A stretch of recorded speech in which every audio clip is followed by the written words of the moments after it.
Ito na tayo, no? Kulo na yung ating tubig.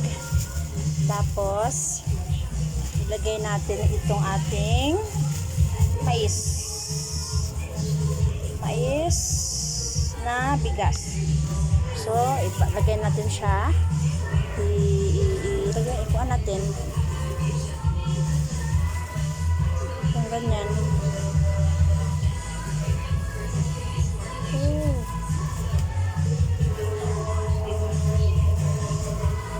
Kasi hindi siya pwedeng hindi pinakulo yung bigas, tubig, kasi hindi maganda yung luto niya. Kaya dapat ay kulo yung tubig talaga, tsaka mo ilagay yung bigas.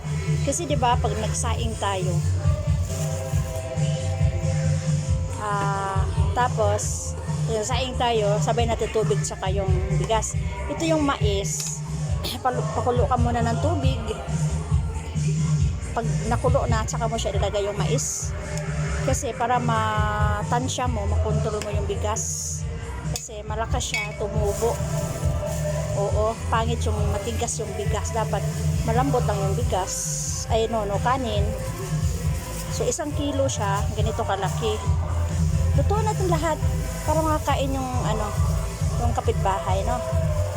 Kapitbahay na naman tayo, no? Para makakain sila ng kaning mais, bibigyan din natin sila, no? Kaning mais, tsaka gulay, sabaw, bulang lang na gulay, pares sila, tsaka isda na ihaw. Ganyan natin, ganyan. Yan, halukayin natin, no, para hindi tumigas yung mais. Kasi pag hindi mo hinahalukay yung ganituhin, titigas yung bigas. Doon sa ilalim, mahirap na halukayin, mahirap na yan. Habang maging ganito siya, ganyan, buo-buo, dapat siya ganyan, dapat ganyan. Tapos pinaan natin yung apoy para yung bigas hindi mabibigla, no? Yun, ganito pagsaing, ganito pagluto yung kaning bigas na mais. Ganito, siya, numero 16. Ayan, no? Makuan siya, pinong-pino. Siya, kasi yung mais kasi dito sa Bisaya is may mga may pinong-pino, mayroon ding hindi masyadong pino. Yung hindi masyadong pinong-pino, numero 12. Ito numero 16. Para siyang tawag nito.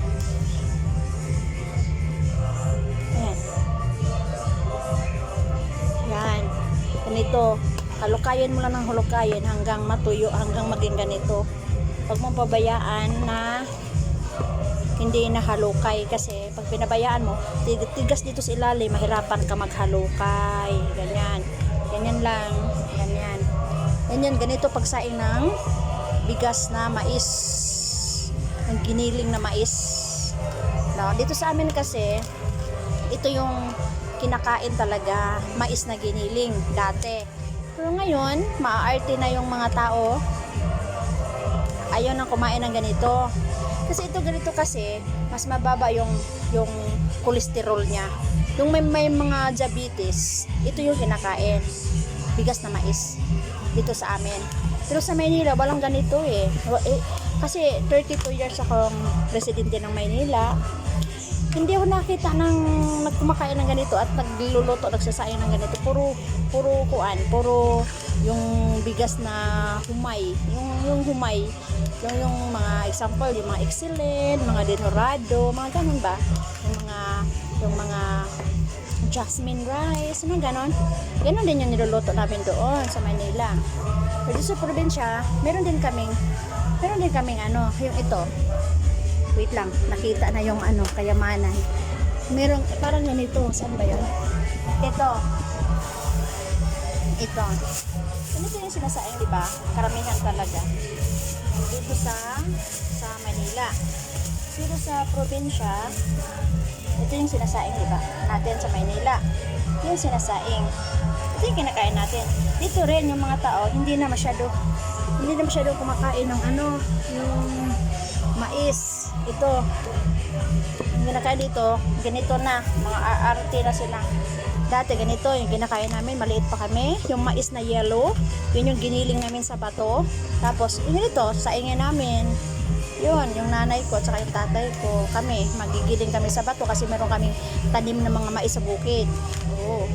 Kaya, itong mais na to, okay siya talaga kaysa ganito ang rice.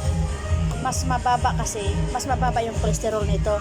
Yung may mga diabetes, ito yung mga kinakain, yung ganito at saka yung mga brown rice. Ganon. Eh, mahal yung brown rice, dito na tayo sa mais, no? Ganito yung kadalasan, di ba? Halukay ko ng halukay. Ito yan, dumitigas na siya, di ba? Ganito pagsaing ng mais. Ito, wag mo siya mabayaan na nilagay mo yung bigas doon sa kulo na tubig. Tapos, kayaan mo lang. Hindi pwede yun. Kasi titigas sa gitna. Mahirapan ka maghalukay. Kaya ito, halukay ko ng halukay. Di madali lang, di ba? Malambot lang, malambot pa. O, saka ang puti niya.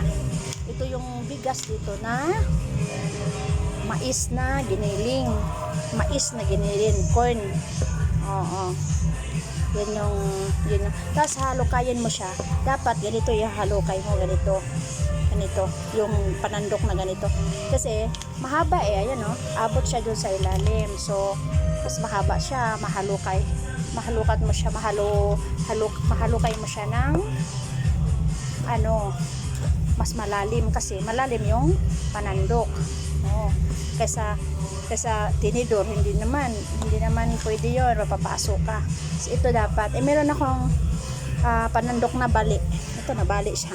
So, hindi ko siya tinapon kasi pwede pa siyang gamitin. Kaya, ginawa ko, pag nagluto ko ng mais tulad nito, ito yung ginagamit ko. Ganyan, di ba? Mas siya, hindi ka napapaso at talagang mahalukay mo siya ng mabuti. Kasi, di ba? Kasi mahaba yung yung panandok. So, madali siyang maluto kasi halukay ka ng halukay. So, yung sa ilalim, ilagay mo sa itaas, ganon. Tapos, ilagay mo sa itaas yung nasa ilalim, ganon. Kabila ka na naman, ilagay mo dito sa taas, ganon. Ayan, naluto na siya, diba? So, takpan natin para mamaya. Tapos, ang technique niya, anon mo siya ganyan. Ganyan. Tapos, dito din sa kabila, ganyan din. Ganyan hanggang nahalukay yung tagiliran niya, tapos yung ilalim, ganyan mo. Ganyan. So, lagyan mo ng butas sa gitna para hindi siya nasusunog. Hindi siya nasusunog ba, hindi siya natutong sa ilalim. Pinaan mo lang yung apoy niya. Tapos dito, napasok yung kanin. So, ganyan mo na siya. Tapos mamaya, takpan mo lang siya ganyan. Ito yung ginagamit kong takip. Kasi nakikita ko siya. Meron siyang takip ito. Pero ginagamitan ko siya ng ganito para nakikita ko yung kanin. Yan. Diba? So, pahinaan natin yung apoy. Yan, hina lang. Iyaan natin siya dyan. May babalikan natin. Luto na siya. Ganun lang. Thank you for watching.